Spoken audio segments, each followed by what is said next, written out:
Корона кризата ќе ја дозадолжи земјава. За годинава со ребалансот на буџетот е планирано задолжување за речиси 1 милиарда и 750 милиони евра наместо 1 милиарда која што беше првично планирана. Над 1 милиарда и 250 милиони евра се заеми од странство, дел е обврзницата од 800 милиони евра, а вкупното задолжување од надвор е дуплирано во однос на првичниот план. Дома ќе се задолжиме за 490 милиони евра. За отплата на стари заеми ќе се потрошат 685 милиони евра. Министерството за финансии ги објави бројките од ребалансот. Најголемите забелешки од експертите се дека владата и во услови на корона криза и намалени приходи не се откажа од непродуктивните трошења, а дури 65% од скратените расходи се од капиталните проекти. Само 68% од трошоците за COVID-19 се покриваат со скратените расходи. Приоритизацијата во намалувањето на трошењата во зависност од нивното развојно значење не е рефлектирана во ребалансот на буџетот. Напротив, очигледниот напор да не се скратат ставки на тековни трошења од кои дел се сметаат за непродуктивни, може да се толкува како предизборен.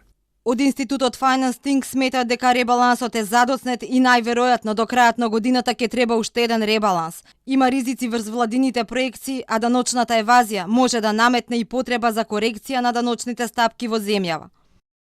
Задоволувањето на оваа голема потреба од финансирање ќе ја наметне и потребата да се дискутира за ревидирање на даночни стапки по стигнувањето на првиот удар на кризата. Со ребалансот има кратења речиси кај сите министерства и институции, Министерството за надворешни работи, образование, МВР, земјоделство, одбрана, култура, животна средина. Само кај владата буџетот е 3 пати поголем од планираниот, од 70 се искачи на 200 милиони евра. Најголем дел од парите се за справување со COVID-19. Раст има кај Министерството за труд, економија, здравство за спроведување на мерките за заштита од коронавирусот. Инаку владата со ребалансот планира годинава да потроши 3,95 милиарди евра или 53 милиони повеќе од планот.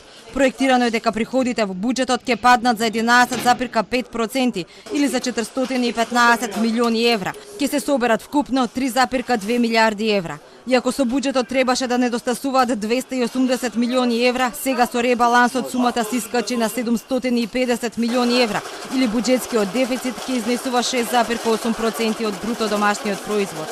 Ки има пат на економијата од 3,4%, Ангеловска рече дека очекува јавниот долг на земјава да се искачи на 58% од бруто домашниот производ.